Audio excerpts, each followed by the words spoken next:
السلام علیکم۔ کیا ایک سفر واقعی تاریخ کا رخ موڑ سکتا ہے؟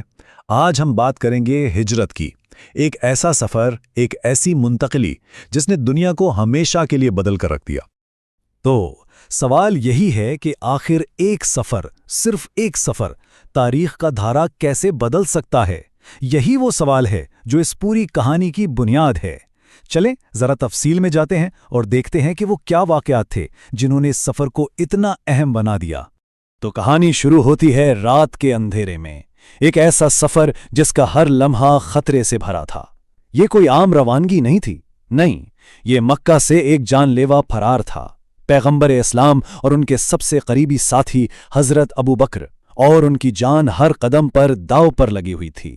اور ان کا پیچھا کرنے والے کوئی عام لوگ نہیں تھے، بلکہ قریش کے سب سے بہترین شکاری تھے، جنہیں ان کو پکڑنے کے لیے بہت بڑے انعام کا لالچ دیا گیا تھا۔ آپ سوچیں، ہر سایہ ایک خطرہ لگ رہا ہوگا، ہر آواز سے دل دھڑک اٹھتا ہوگا کہ بس اب پکڑے گئے۔ حضرت ابو بکر کے یہ الفاظ، یا رسول اللہ، اگر ان میں سے کسی نے نیچے جھانک لیا تو وہ ہمیں دیکھ لے گا، یہ الفاظ اس کیفیت کو بتاتے ہیں۔ سوچیں ذرا، تعاقب کرنے والے اتنے قریب کہ ایک ہلکی سی سرگوشی بھی ان کا راز فاش کر سکتی تھی۔ لیکن اصل کہانی تو اس غار کے اندر شروع ہوتی ہے، جہاں وہ دنیا سے کٹ کر پناہ لیے ہوئے تھے۔ یہی وہ جگہ تھی جہاں اس سفر کا سب سے اہم، سب سے نازک لمحہ آیا، ایک ایسی آزمائش جس نے ان کے ایمان کی گہرائی کو پرکھنا تھا۔ تو اس لمحے میں حضرت ابو بکر نے پوچھا، ہمارے ساتھ تیسرا کون ہے؟ یہ سوال ایک فطری انسانی خوف کی عکاسی کرتا ہے نا؟ لیکن یہی سوال ایک بہت گہری حقیقت کا دروازہ بھی کھولتا ہے۔ یہ وہ لمحہ تھا جب ظاہری حقیقت ایمان کی طاقت سے ٹکرائی، اور جواب بہت سادہ لیکن اتنا گہرا تھا کہ اس نے سارے خوف ختم کر دیے۔ اللہ ہمارے ساتھ ہے۔ یہ صرف الفاظ نہیں تھے، یہ اس بات کا یقین تھا کہ ان کے ساتھ ایک تیسرا ساتھی ہے جسے کوئی شکست نہیں دے سکتا۔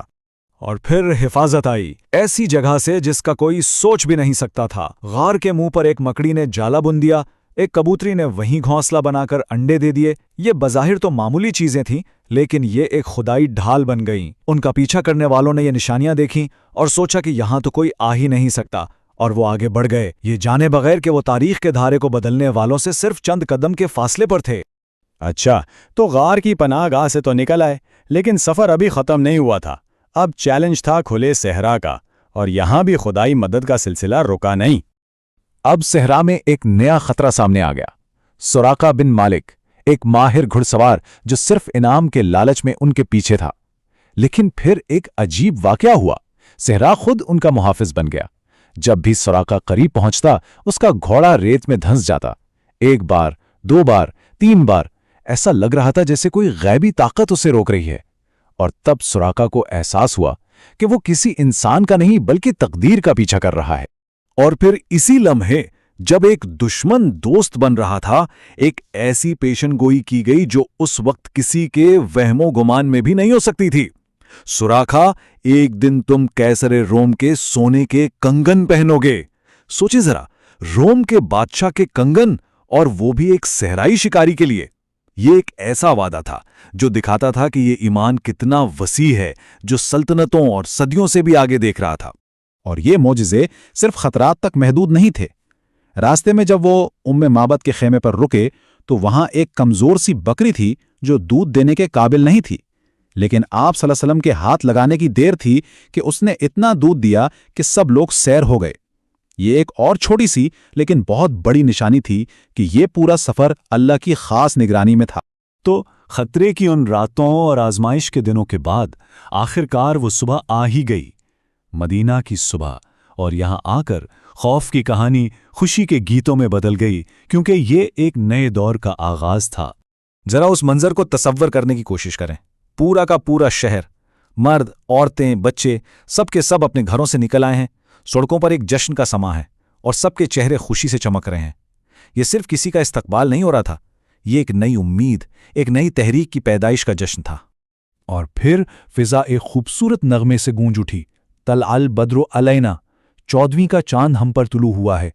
یہ صرف ایک گیت نہیں تھا، یہ اس پورے شہر کی آواز تھی، ان کے دل کی آواز تھی جو شکر اور امید سے بھری ہوئی تھی۔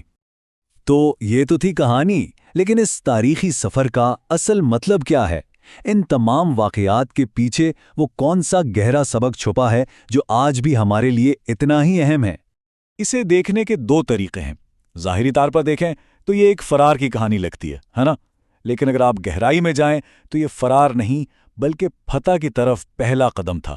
یہ کمزوری کی نہیں بلکہ ایمان کی طاقت کی ایک ایسی مثال تھی جسے بھلایا نہیں جا سکتا۔ تو آخر میں ہجرت کا اصل پیغام کیا ہے؟